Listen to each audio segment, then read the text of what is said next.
Glad to have you join us on Business Nigeria. The World Bank today approved 6 projects that's to support Nigeria's development priorities. The federal government wants Bankers Committee to intervene in the financing of infrastructure across the country. Qatar Airways Group increases its holdings in British Airways owners IG to buy 25.1%, buying another stake worth $600 million. On the show today, inflation rate is out. That's no more news. It's on the high side, 12.13%. That's our focus today, and we'll have the right person here to actually break this down for you. Welcome. It's your Business Nigeria.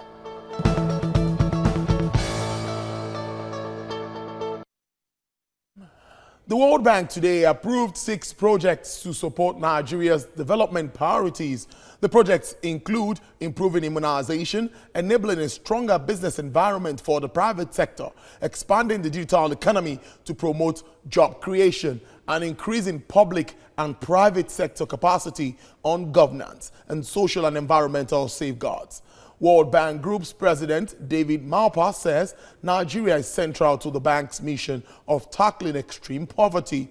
He adds that the World Bank is carefully targeting its support on high-impact projects, such as the country works to tackle corruption and lift 100 million people out of poverty.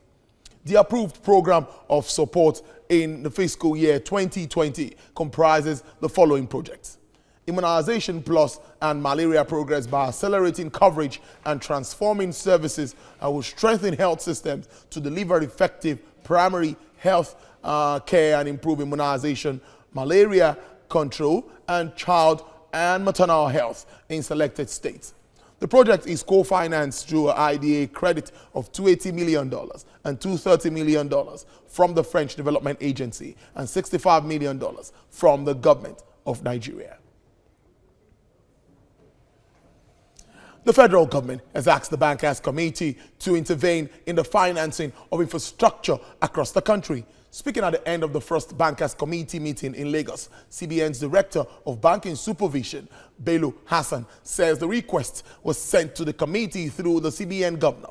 Mr. Bello adds that the committee is considering the financing of about 4 roads in order to bridge the infrastructural gap deficit in the country.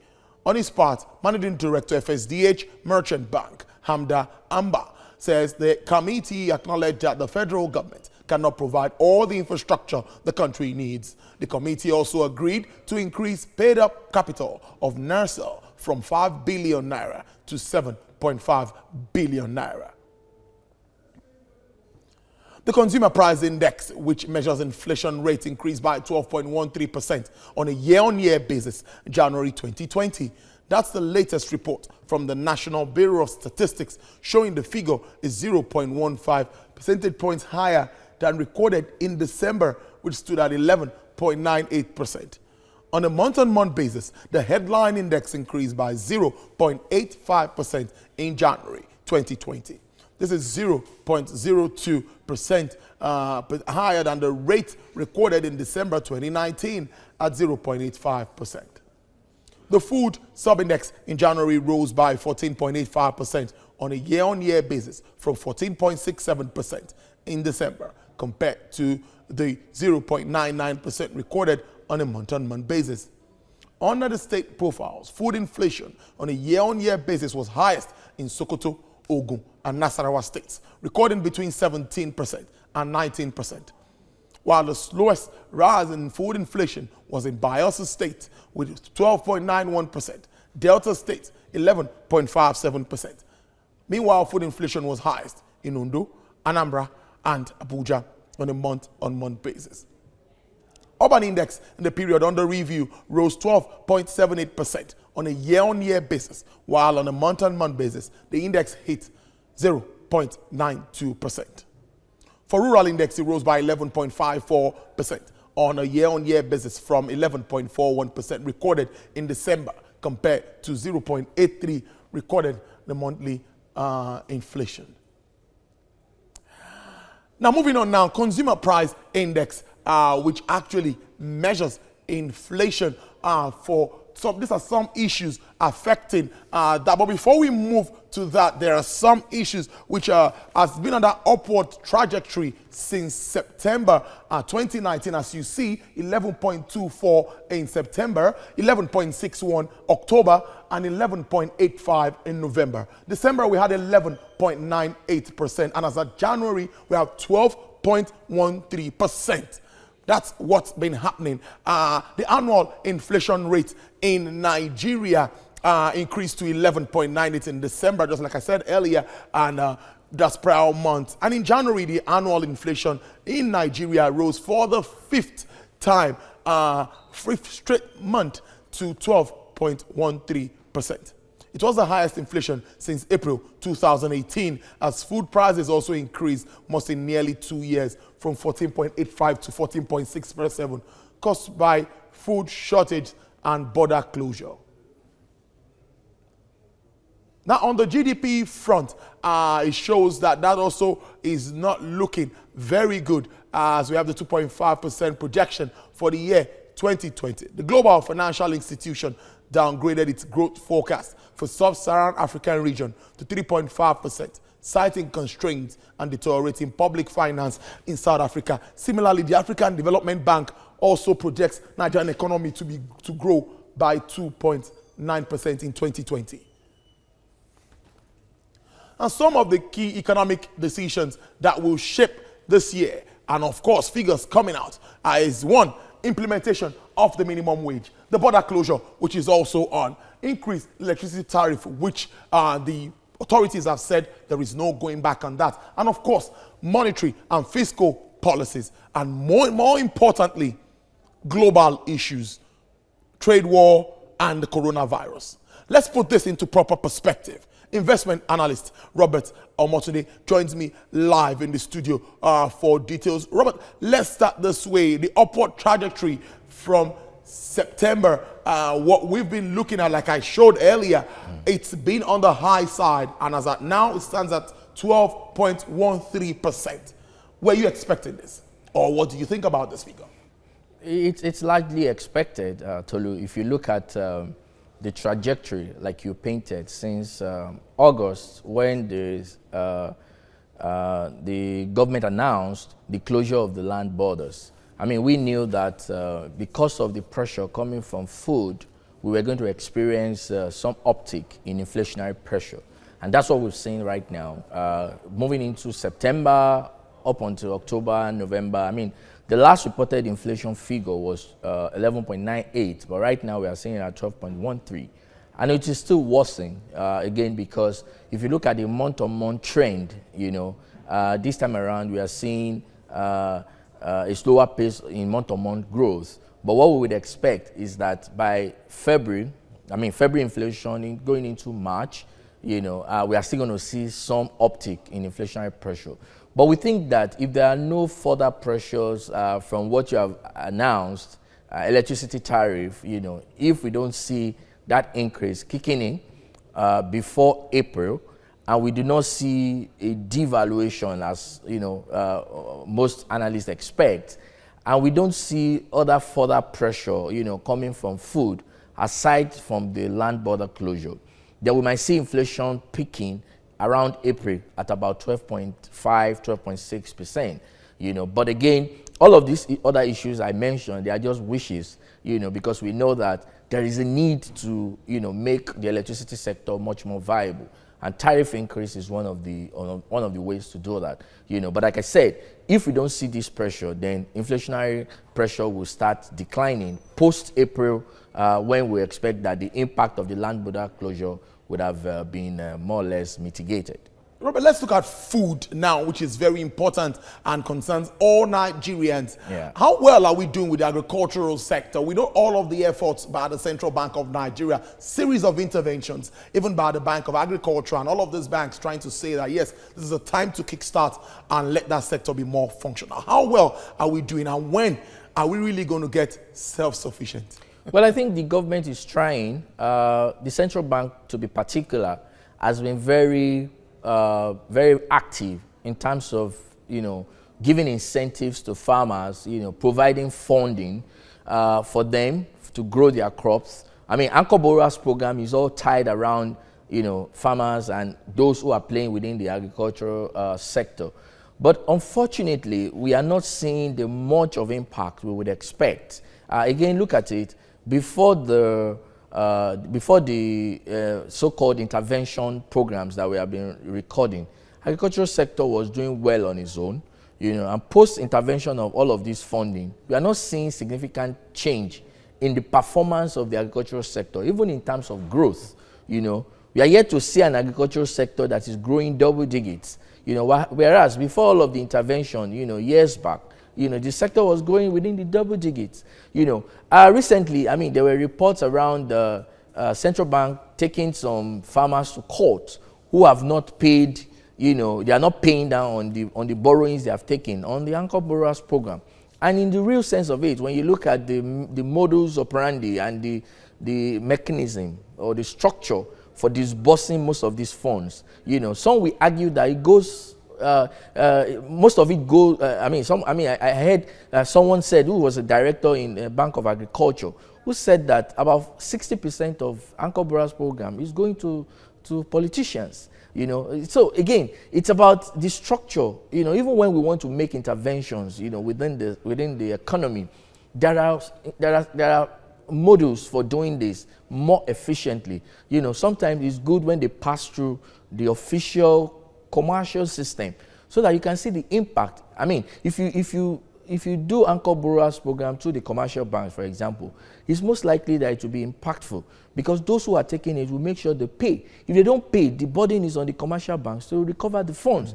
This is how on-lending facilities work. I mean, again, it's just one of the ways, through which we have made some progress, and we are making some, we take a step forward and we take some steps backward. But it can be better. The efforts of the central bank can be much more, deployed in a way that it yields the desired result. But truth be told, central bank has done a lot in ensuring that the agricultural sector is improved, and we ensure that we have food security in the country.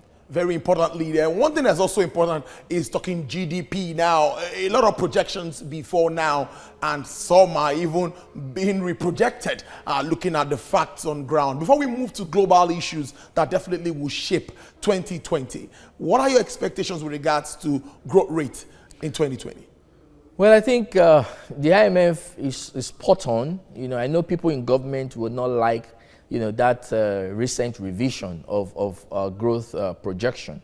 I mean, the IMF is not a political organization, so they will look at the facts on the ground and they will use that to, make projections. And what we are seeing right now is IMF suggesting that the state that we are in now, especially given the recent coronavirus, COVID-19 as it's called, which has now impacted on global oil prices, that we are likely to see some slowdown in economic activities. That's on the fiscal side.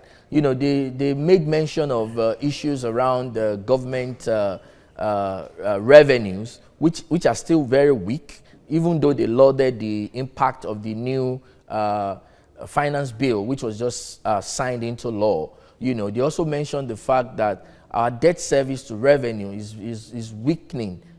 Today we are talking about a 60% debt service to revenue.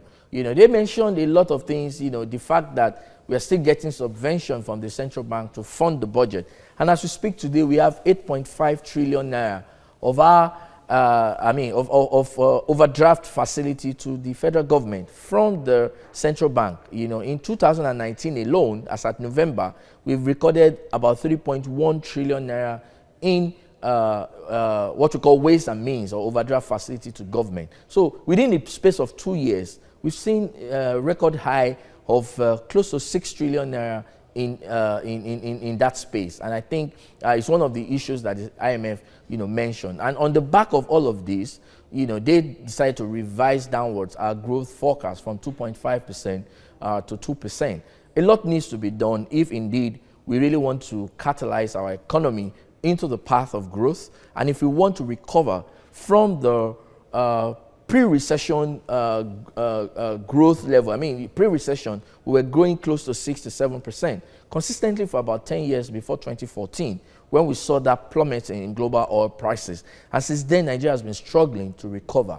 You know, if we must indeed recover. I mean, the Economic Advisory Council also mentioned it, that our growth level is growing below our population growth. And this is not sustainable if we do not want crisis in the years to come. So for things to be done properly, government knows what to do, you know, even though some of the decisions of government may bring with them short-term pains, you know, for the individuals within the economy. But the overall, you know, growth prospect of the economy should be the overriding factor. So we think that most reforms that will take us to that level will need us to bear some pain in the short term, but they have much more lasting long-term impact. I hope Nigerians are ready to go through that pain at this time, because we have a lot of other key economic issues to contend with. As you can see here, minimum wage is standing there, border closure remains there, electricity tariff, which we mentioned earlier, monetary and fiscal policies, which remains very important to shape any economy, and global issues, which is actually hitting hard on oil price, which is the major source of revenue for a country like Nigeria. Back to Robert now. Robert, I want you to react to these issues. Let's take them. We know all of this. You've touched some of them earlier, but really we know that this will shape all of the activities for this year, one way or the other. We can't hide from this. Again, so you're referring to the loan to deposit ratio, for example.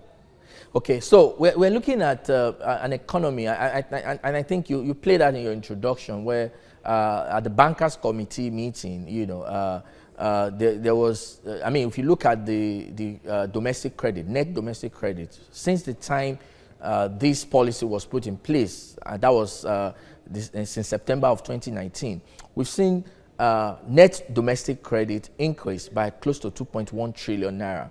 You know, that's significant, you know, in terms of creating credit within the system. But again, the central bank is contending with a lot of issues, you know, monetary induced inflationary pressure, you know, for which government is trying to, central bank is trying to manage a lot of, you know, liquidity in the system. And to this extent, we're seeing this role, you know, sometime interfering with the drive for much credit to be created within the system. And I'm afraid that as much as we are growing credit within the system, it's possible that we don't see the translation into growth, because the sectors that are, you know, getting the funding or that are getting the credit may not be sectors that are either employment elastic to the extent that they can create jobs and help us to grow the economy overall.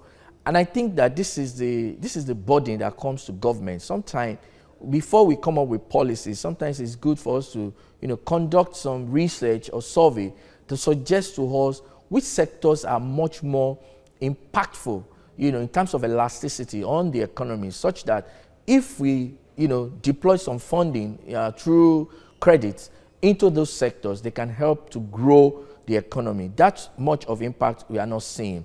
And maybe that is why the central bank is trying to ensure that the small or the micro, what we call MSMEs, you know, micro, small and medium enterprises, they are trying to, you know, achieve a situation where they get more of the credit. Because again, these are businesses that are operating within the informal sector, and the informal sector is very critical to the growth of the Nigerian economy. Unfortunately, some of them are not in a position to be able to access the much of credit because, you know, maybe because of the way they are run, you know, and again, it speaks to volume about what the central bank is doing to ensure that these sectors benefit, you know. But as we speak today, the LDR policy is, you know, yielding fruits in terms of what credits are created. But whether this credit will help to grow the economy, it's another conversation. Before I let you go, Robert, I'd like to ask you this. At the time, we're talking much about the economic recovery and growth plan. Broke it down, beautiful document.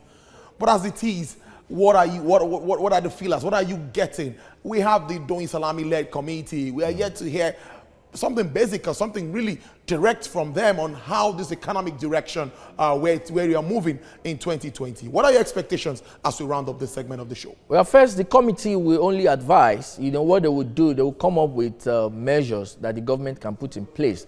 But they don't owe the public the feedback from that, from whatever their conclusions are, they will send it to the president, who will then take actions on the back of it, you know. But again, a lot of issues around how we can drive growth within the economy, you know, and these are some of the things that I think that the committee, you know, will be focusing on. And they will be advising the president appropriately. So the burden will now fall on the president to implement some of the advice coming from the EAC, that's the Economic and Advisory Council. All right, the investment analyst, Robert, thank you very much, Omotunde. We're going to meet again, of course, to talk about this when the next figures are out. And let's see all of these projections. Let's see what we'll be seeing at that time. Thank you for your time on Business Nigeria today. Thank you for having me.